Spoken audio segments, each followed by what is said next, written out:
Hi, I'm Nathan Carter, a 32-year-old IT technician, and I work for a software company. While I might seem like the tech guy fixing printers, my true passion is motorsports, specifically drifting. I joined this company around 8 months ago, mainly dealing with system management and IT troubleshooting. The work is fine, but my coworkers don't really notice me. I eat lunch alone on the rooftop most days, and everyone in the office has pretty much labeled me as the quiet guy. Everything changed in May when the department head got promoted, and we got a new boss, Rebecca Stone Star. She was hired for her leadership skills, not her tech background, and right away the entire office was buzzing about her. Rebecca, a strong, confident leader, is 5 years younger than me and knows how to command attention. Of course, I notice her too, who wouldn't? But unlike the rest of the office, she didn't seem all that impressed with me. I could tell from day one that Rebecca was sharp. She started observing us, figuring out who did what and how. Within 2 weeks, she reorganized our tasks so well that overtime and errors dropped, and people were actually enjoying their work again. But me? I felt like I was still invisible. After a month, we had a department party to celebrate the project we'd been working on. The vibe was lively and fun, but I wasn't much of a drinker. I stuck to my soda, watching everyone get progressively louder. That's when Rebecca, clearly tipsy, approached me. "Hey, Nathan, why do you always sit alone?" she asked, half smiling as she wobbled toward me. "You've had too much to drink," I said, trying to steady her. She leaned in closer, her eyes half closed. "Stop ignoring me. Talk to me too, Nathan. I'm not as scary as you think," she slurred with a mischievous grin. Things escalated when her high heel flew off and she burst into giggles. She kept poking fun at me, saying I underestimated her and that I didn't give her enough credit. As the night went on, Rebecca became even more clingy, and when her friend Lily, another colleague, came over to help, she teased that I'd become Rebecca's new favorite. I laughed it off, but something about that moment stuck with me. The next day, Rebecca apologized profusely, clearly embarrassed by her drunken behavior. "I didn't mean to bother you, Nathan. I don't remember much, but I hope I didn't make you uncomfortable." I brushed it off with a joke, and she seemed genuinely relieved. But as weeks passed, something changed between us. She wasn't just the intimidating new boss anymore. I saw her differently. About a month later, during a lunch break, I went to my usual spot on the rooftop, but I wasn't alone. Emily, one of the new interns, was sitting there crying. Emily was a rising star in the department. Quick to learn, ambitious, but it looked like she was having a rough day. I couldn't just ignore her. "What's wrong?" I asked, sitting beside her. She confessed she'd made a mistake on a major security system project and felt completely lost.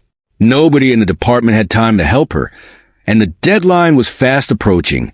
I offered to help but made her promise to keep it a secret. That afternoon, I found the issue and fixed it quickly. When I handed the work back to her, she was stunned. "Already?" she gasped.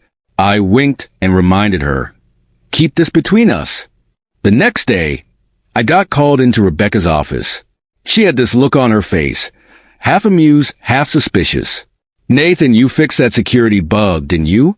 "Don't think you can fool me," she said, narrowing her eyes. I froze. How did she know? She explained that she'd been keeping a closer eye on me than I realized. "Why are you holding back?" she asked, genuinely curious.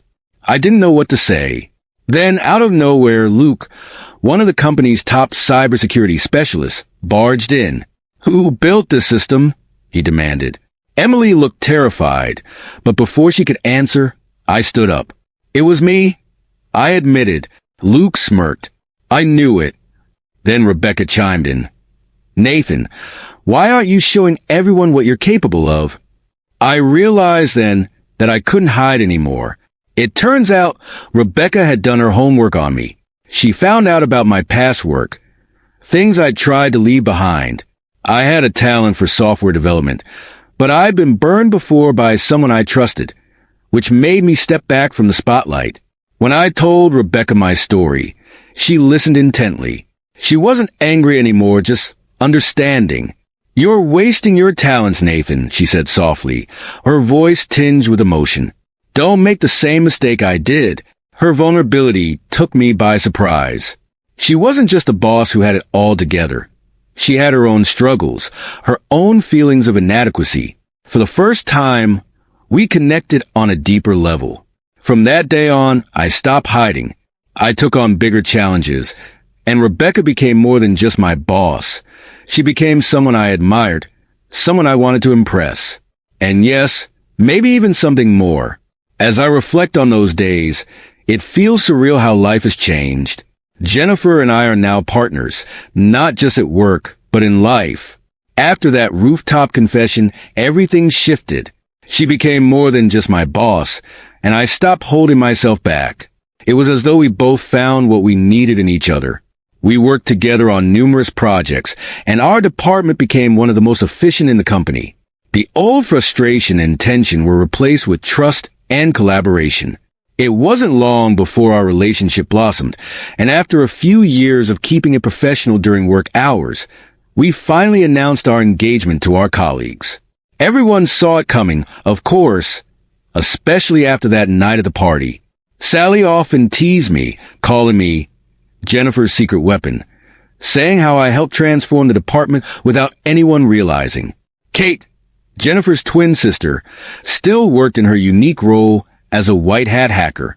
She remained a supportive and protective presence in our lives, and though we worked together occasionally, our interactions felt more like a family reunion than corporate collaboration.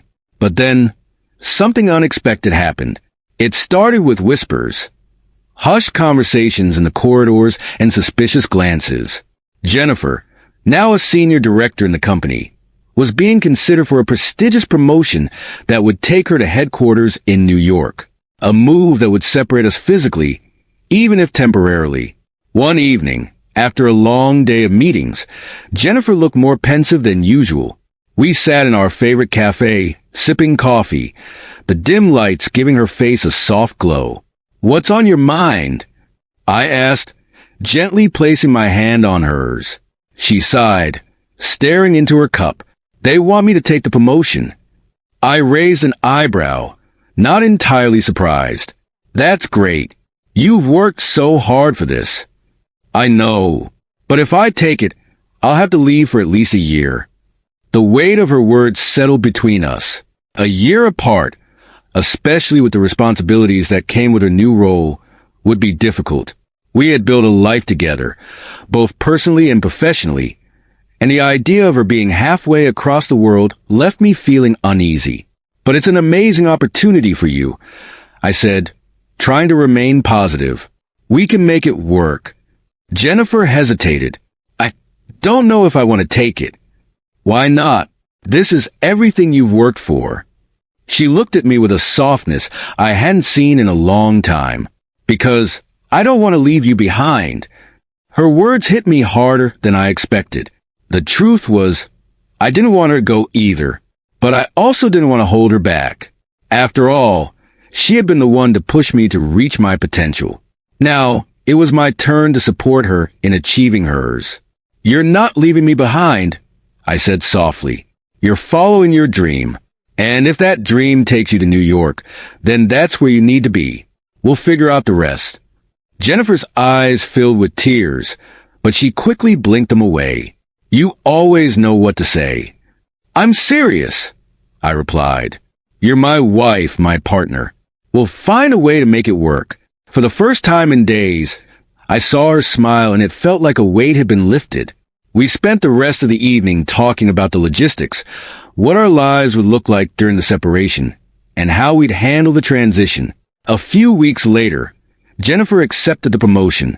The company arranged for her to move to New York by the end of the month, and I stayed behind, keeping our life here stable until we figured out the next steps.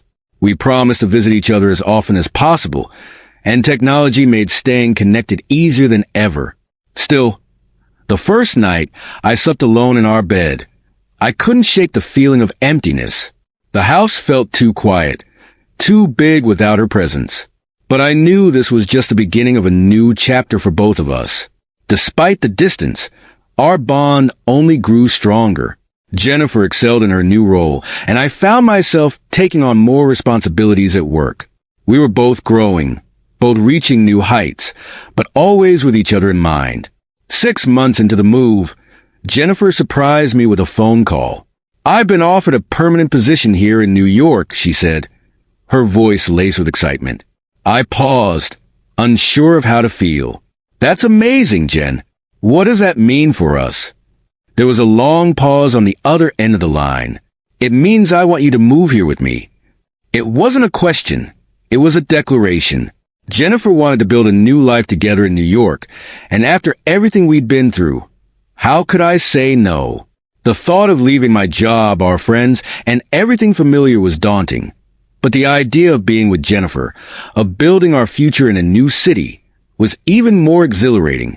"I'll be on the next flight," I said with a grin, already imagining the life we would create together in the city that never sleeps. And just like that, we were ready to begin a new adventure.